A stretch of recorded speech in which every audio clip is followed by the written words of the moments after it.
So I'd like to introduce you to a wonderful human being that I happened to meet on LinkedIn. So his name is Brent Edwards. Thank you for joining us, Brent. Oh, Kimberly, always happy to do any work with you for sure. Well, as I mentioned, you and I met on LinkedIn, and then and you invited me to a an event you were hosting by the, I think it was the Career Welcome Mat Network, right? Hmm. I think that Yes, was right. I'm, before I'm before the showing pandemic. Yes, that's right. before the pandemic, and I looked a lot younger then because let's face it, it was a few years ago, but whatever, that's okay. So at that event, who was the audience at that event and what was it about? Sure, we were actually hosting an event. Actually, it was in North York, and it was really directed at newcomers to Canada and those who are looking, to change careers and want to bring some other experts in networking to them to help them understand how Canadians advance their careers and you know find areas of employment. And yeah, we had a great time that evening. So and it was terrific that you were able to join us.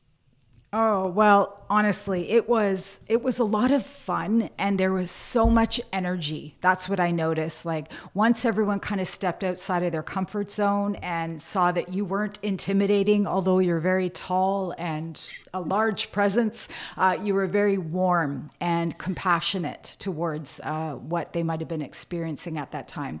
So thank you for inviting us to that because it was a really enjoyable experience.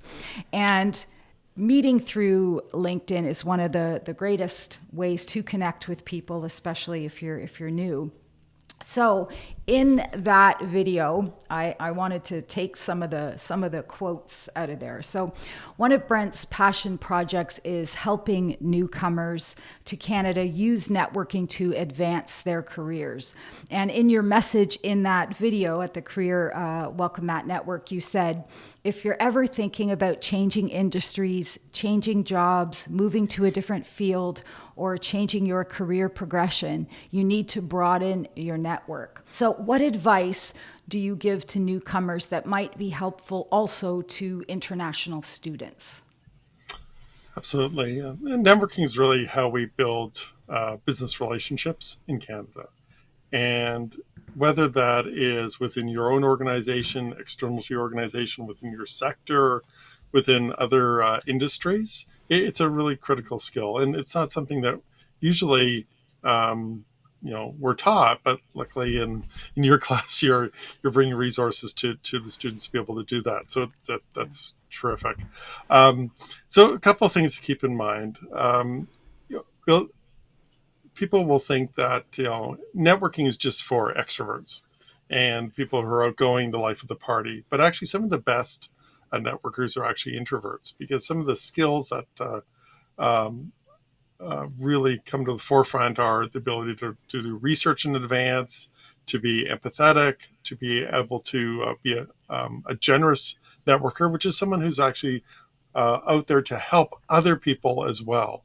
It's really building a relationship of reciprocation without a timeline. So you're really there to see who else you can assist. And at some point, people may be able to assist you as well. So it's really just a kind of straightforward way of building relationships. But there's so many different ways that you can go about networking, either online or in person, and happy to talk about some more examples. Sure. Thank you. Thank you for that. So many of the students in the office administration program where that are listening to this presentation, they already have university degrees and were registered nurses in their home countries, quite a few, some even teachers. So can this education and experience be applied in Canada? And are there opportunities that some students might not be aware of? For sure.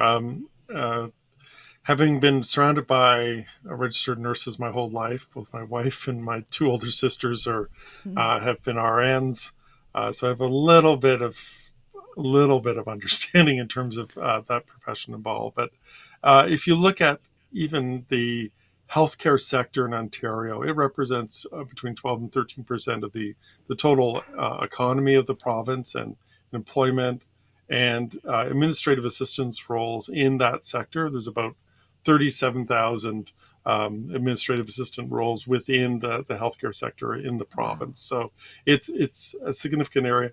And one of the things I would encourage your students to do is to kind of think broadly in terms of how their skills could be applied. There's lots of examples of people who've gone into the nursing profession but have had a background, say, as a medical transcriptionist or a health record technician. But if you're looking at going from with a nursing background and all the um, communication skills, the physical skills that are involved in the profession, the empathy that's required in terms of looking after patients and their families. There's so many ways that there can be transferred and transferable skills into other sectors. So here's a metaphor that I tend to use. So if you were to look at a map of Canada and the United States, and if you want to go from the Pacific coast of Canada to the Atlantic coast, there's probably one major highway that you would take, which is the Trans-Canada Highway. There's a few other highways to get there, but that's the principal route that you would get to go from coast to coast. And that's kind of how a lot of people look at their career. It's like, I did this job, I want to do that job. And there's kind of one path. But I would encourage people to um, look at their career path more like in the United States, where they have the interstate highway system. And the number of ways to get from the west coast of the United States to the east coast of the United States on the highway system, there's so many different paths, routes, ways that you could travel. Um, that you may not even have thought of, but it will take you basically to the same destination. So think about other ways that you could apply your nursing background. So there's the whole health area. There's hospitals, long-term care homes. There's also all the ambulatory care, so dentists and clinics, etc. But even looking at with a background and understanding the health industry and all the terminology, some of that potentially could be transferable into roles supporting, say, sales and account management teams within pharmaceutical, within medical supplies. Because again, you may not be dealing necessarily with patient records, but you're also dealing with company records in the form of like a CRM or customer relationship management database. And just the fact that there's an understanding in terms of the healthcare jargon and the lingo and the terminology would definitely help in terms of moving into a role in any sector related to health. And even a lot of organizations have health and safety departments in anything that's related to infrastructure or energy, transportation, and having a health background could also be transferable into some of those sectors as well. So that there's a myriad of options available, and I would just challenge your students to think beyond the a narrow focus in terms of which particular job or industry they're looking for, because a lot of their skills are transferable across multiple industries. I love everything you just said, and it kind of piggybacks off of a lesson we had a couple weeks ago about the different kinds of skills. The traditional hard skills, soft skills, transferable skills, and you talked to all of the transferable skills that students who already have an education and experience in a certain sector, say as nurses, all of the ways those skills are transferable to other areas. And I never even thought about pharmaceutical companies, insurance companies, all of these Mm-hmm. industries that your familiarity with the vocabulary and the lingo is transferable. It can help you. Yeah, insurance is another one. I can even think of a friend of ours who went from nursing into insurance because there was all the claims administration type of work and to understanding that background. We have another friend who was in another area of the healthcare industry. He's gone into insurance, but just understanding that whole sector and the terminology, which most people would never be able to understand. But being a registered nurse, it's critical to your work. So definitely transferable. I love it. Thank you for that. That's good tips that I never would have thought of. Okay, at the Career Welcome Mat networking event that I attended, you said networking is a way that you build professional relationships outside the workplace. There are many organizations that offer networking for entrepreneurs and small business owners, since it's a recognized important activity. But how does networking for entrepreneurs differ from networking for job seekers? And where can students go to network online versus in person when they're seeking employment? Sure. There was a number that a friend of mine had shared before the pandemic, and I think at that time there was a total of 25,000 networking events in the Greater Toronto area each year, and I Wow. wouldn't be surprised if that we're back up to that number with the return of in person. Uh, there are so many different um, types of networking events, and again, part of it is there is networking that entrepreneurs do, and I actually belong to an international networking event, actually in the UK, which I connected with during the pandemic, who are comprised of entrepreneurs. So a lot of them are small business people. Um, but I wouldn't necessarily differentiate between the two because you have small business people who potentially are hiring, who might be physicians, dentists. Many of those professions are actually small business people in the healthcare area, running clinics or fitness clubs, etc. Um, and in terms of employment, what I would caution the students about is networking is kind of it's a long term strategy. You want to dig a well before you're thirsty. So it's something you're going to be doing your entire career in Canada. So it's something where you want to build the skills and be able to apply them. Within employment, there are job fairs, there are trade fairs, but I would encourage people to look at a few different things. There are um, conferences and associations. I think there's like an administrative assistant professionals association, Yes. um, and I'm sure that they likely have chapters in Canada. There are meetups within like the tech industry. There are professional immigrant networks, which have been established a lot in the Greater Toronto area, which are comprised with many newcomers to Canada from all over the world. There are also chambers of commerce and boards of trade events. There are information sessions that colleges and universities run. Yeah. So there's a lot of different formal and informal groups that you could consider. I think what I would suggest, because there are so many different networking events, and there's like Toastmasters, which I was involved with for 10 years, which is a great place to meet new people, Yes. um, is you want to pick a type of event where you can shine. So you want to be one where you are outside your comfort zone, but you can, demonstrate to others your insights, your expertise.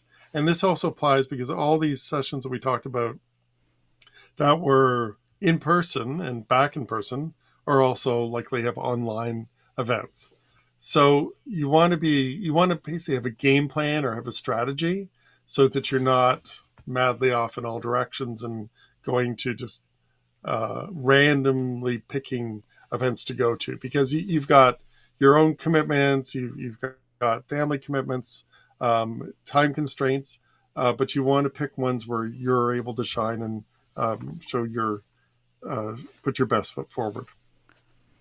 That's excellent, excellent advice. I didn't even think about that. That even though small businesses, entrepreneurs have networking organizations like BNI, for instance, or Yes. Yep. or like the Chamber of Commerce events I've Hmm. gone to. But Hmm. then also, again, like you said, at the colleges, take advantage of those networking opportunities, because there's maybe people that are in small business but are hiring. And I think that's an excellent tip, that, come to these events where you can shine, where you can have conversations with people to Hmm. show your Yeah, transferable skills. absolutely. And one thing I would add is, and I've encountered this with established Canadians, newcomers, is people will say, well, what I really need to do is I need to meet the vice president of human resources at XYZ Corporation because that is the job I want.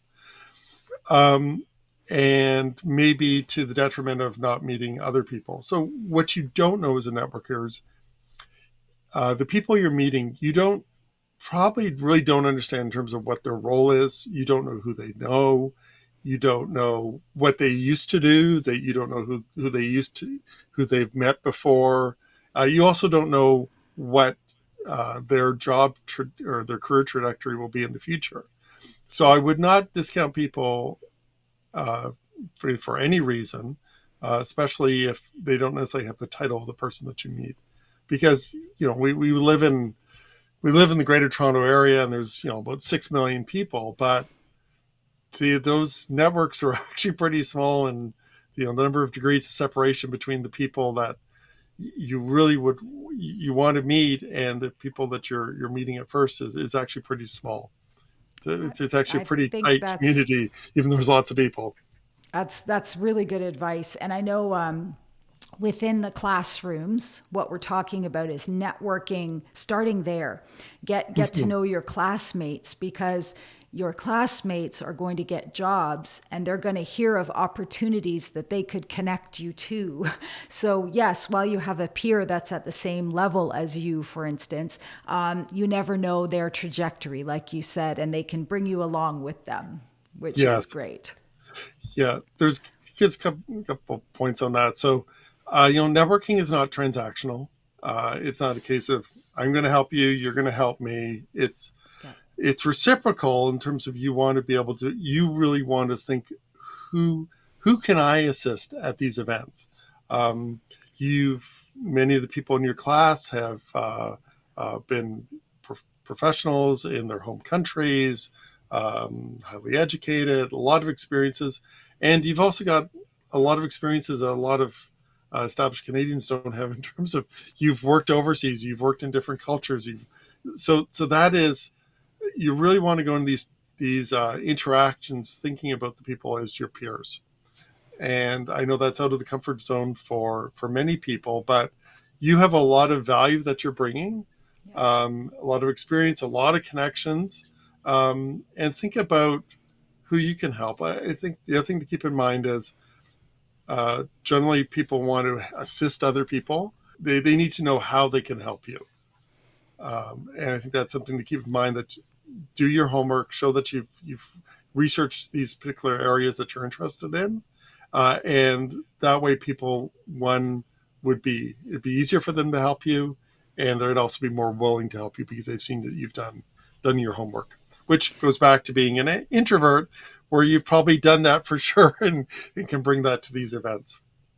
Well, it's as you were talking about that, it reminded me of one of the comments that you talked about in at that event when I was recording you talking. You said, referred to the Jerry Maguire movie, and It's and just the quote, it just went through my head. I went, I don't know if I'm going to use that the again, quote. but No, I'm going to use it. Yeah, you. What do you want to say? What it is? yeah, sure. So, yeah, there's a scene in this Jerry Maguire movie from back in the '90s about a sports agent and all his endeavors. And at one point, he's saying to his client, who is a professional football player, who's asking for more money and wants a better team to play on, but he's not being specific around what he's looking for.